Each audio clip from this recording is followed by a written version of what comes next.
इस वीडियो में हम बात करेंगे एक मेडिसिन की जिसका नाम है डेबिगेट्रन।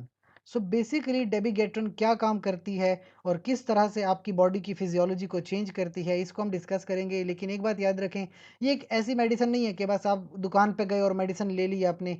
डेबिगेट्रन अगर आप खुद से इस्तेमाल करेंगे आपको बहुत सारी प्रॉब्लम्स हो सकती हैं। लिहाजा इस मेडिसिन को अगर आप इस्तेमाल करते हैं तो अपने डॉक्टर की मशवरे के मुताबिक या किसी रजिस्टर्ड नर्स के मशवरे के मुताबिक उसकी प्रेजेंस में इस तरह की ड्रग आप इस्तेमाल करें। पहले तो अपनी स्क्रीन पे देखिए, मुख्तलिफ ब्रांड्स में ये आपके लिए अवेलेबल होती है, जैसे प्राडेक्सा के नाम से, डेबिगो के नाम से आती है, डेबिगेट्रन एटेक्जिलेट है, डेबिगेट्रन एटेक्जिलेट प्रोडेक्सा 150 mg, 110 mg, यानी मुख्तलिफ डोजेज में आपके पास अवेलेबल, मुख्तलिफ ब्रांड्स में अवेलेबल। लेकिन ये ड्रग आप खुद से इस्तेमाल नहीं कर सकते, इसकी बहुत सीरियस कॉम्प्लिकेशंस हो सकती हैं। अभी मैं आपको बातें समझाता हूँ। सबसे पहले तो कैप्सूल्स में अगर आपके पास हैं 75 mg, 110 mg और 150 mg में आती है, यानी हाफ डोज या डबल डोज या फिर इंटरमीडिएट डोज है। ये करती क्या है? बेसिकली डेबिगेट्रन आपके पास एंटी कोएगुलेंट ड्रग है, यानी जो आपके पास ब्लड वेसल्स हैं जिसमें ब्लड ट्रेवल करता है, तो कभी कभी ये ब्लड क्या होता है, क्लॉट बन जाता है। तो उस क्लॉट बनने की वजह से ब्लड वेसल ब्लॉक हो जाती है। तो आपकी डेबिगेट्रन ओरल एंटी कोएगुलेंट है, यानी ये क्लॉट बनने नहीं देती।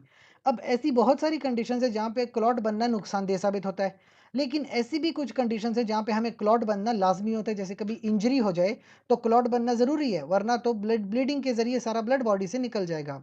लिहाजा डेबिगेट्रन वैसे बहुत यूज़फुल ड्रग है, लेकिन अगर आप खुद से इसकी डोज डिसाइड कर लें और खुद से ये ड्रग लेना शुरू करें तो आपको खुद ब खुद ब्लीडिंग भी हो जाएगी और फिर आप उसको रोक भी नहीं पाएंगे। तो एक कैप्सूल आपके लिए जानलेवा साबित हो सकती है।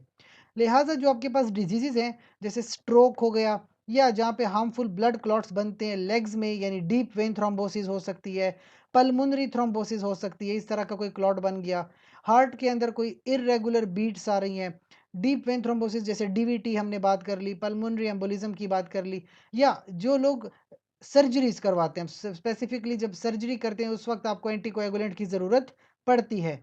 ऐसे कंडीशंस में तो डेबिगेट्रन या अदर एंटीकोएगुलेंट्स, वारफरिन, हेपरिन, इनका इस्तेमाल किया जाता है। लेकिन खुद से आप इस ड्रग का इस्तेमाल नहीं करते, वरना आप कॉम्प्लिकेशंस में पड़ सकते हैं। तो जब भी आप इसका इस्तेमाल करेंगे डॉक्टर के मशवरे के मुताबिक या किसी रजिस्टर्ड नर्स की प्रेजेंस में ही ऐसे ड्रग का इस्तेमाल करते हैं। इसको इस्तेमाल कैसे किया जाता है? बेसिकली तो वैसे एडवाइस की जाती है यूजुअली ट्वाइस डेली, दिन में 2 बार।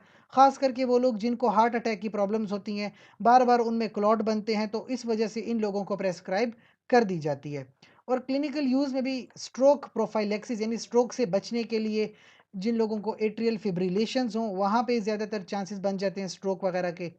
या फिर आपके पास सिस्टमिक एम्बोलिज्म, यानी ब्लड वेसल के अंदर कहीं पे भी थ्रोम्बोसिस या एम्बोलिज्म हो सकती है, उस कंडीशन में आप लेते हैं। और ज़्यादातर क्रेटिनिन क्लियरेंस को देखते हुए, यानी किडनी फंक्शन को देखते हुए, आप इस ड्रग की डोज को डिसाइड करते हैं, या हाफ है या फिर फुल डोज है।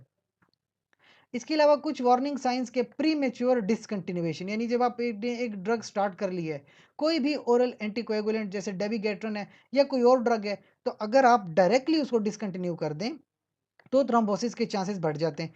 एक प्रॉब्लम ये है। या कोई पैथोलॉजिकल ब्लीडिंग हो गई है, उस दौरान आप इसको डिसकंटिन्यू कर सकते हैं, क्योंकि ब्लीडिंग होगी तो फिर आपको क्लॉट बनना लाजमी है। इसके अलावा एक और कंडीशन, हीमाटोमा। कभी कभी स्पाइनल, जैसे आपके पास स्पाइनल कॉर्ड है या जो आपके पास स्कल है जहाँ पे एक स्पेस है, एपिड्यूरल स्पेस, या तो कमर में या आपके बिल्कुल खोपड़ी के ऊपर हीमाटोमा बन जाते हैं। कोई इंजरी हो गई, वहाँ पे कोई क्लॉटिंग हो गई है, उन क्लॉट्स को ख़त्म करने के लिए फिर आपके पास इस ड्रग की ज़रूरत होती है। या जिन लोगों को एनेस्थीसिया दिया जा रहा है, वहाँ पे प्रॉब्लम्स हो सकती हैं। साइड इफ़ेक्ट्स की जहाँ तक बात करें तो डिस्पेप्सिया या गैस्ट्राइटिस, यानी जीआईटी में प्रॉब्लम्स हो सकती हैं, बदहज़मी वगैरह हो सकती है। वारफरिन के लिहाज से तो कम है। ब्लीडिंग इसमें अगर आप देख लें तो वारफरिन के लिहाज से वो भी कम है। वारफरिन वैसे आपके पास ओरल है, ये भी आपके पास ओरल है। और पीडियाट्रिक्स, यानी अगर छोटे बच्चों में बात करें तो जीआईटी के एडवर्स इफ़ेक्ट्स हो सकते हैं, ब्लीडिंग चांसेस वहाँ पे हो सकते हैं, या वहाँ पे भी माइनर ब्लीडिंग चांसेस आते हैं। और अगर एडल्ट्स में बात करें तो मेजर ब्लीडिंग चांसेस भी हैं, यानी कि आपने ज़्यादा डोज ले ली तो मेजर ब्लीडिंग या जीआईटी के अंदर ब्लीडिंग हो सकती है। तो मेन प्रॉब्लम ब्लीडिंग का है। खुद से इस ड्रग को इस्तेमाल करेंगे तो ब्लीडिंग को आप रोक नहीं पाएंगे, इसलिए बेहतर है कि किसी रजिस्टर्ड नर्स के होते हुए आप इस ड्रग का इस्तेमाल कीजिए। और इसके अलावा कोई एकेडमिकली क्वेश्चन पूछना हो, मैकेनिज्म समझना हो तो ज़रूर कमेंट सेक्शन में आप पूछ सकते हैं।